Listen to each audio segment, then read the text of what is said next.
कर्नाटकमधील या मंदिराला प्रतितुळजापूर असेही म्हटले जाते.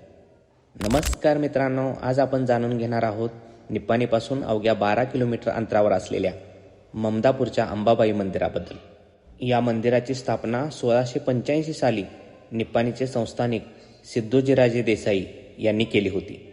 सिद्धोजीराजे हे तुळजापूरच्या भवानीचे निश्चिम भक्त होते. ते आपल्या घोड्यावरून तुळजाभवानीच्या दर्शनाला वारंवार जात असत. त्यांच्या भक्तीवर देवी प्रसन्न झाली आणि देवीने दृष्टांत दिला की मी तुझ्यासोबत निप्पाणीला येईन. पण देवीने एक अट घातली, ती अशी की मी तुझ्या पाठीमागून येईन, पण जर तू मागे वळून पाहिलेस तर तिथेच मी गुप्त होईन. तुळजापूरहून सिद्धोजीराजे निघाले. देवीही त्यांच्या पाठीमागून येत होती.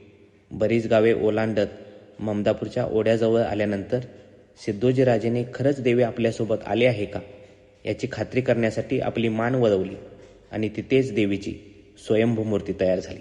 मग सिद्धोजीराजेंनी इथंच एक आकर्षक असं हेमाडपंथी मंदिर बांधलं. ते आजही कित्येक भाविकांचे श्रद्धास्थान बनले आहे.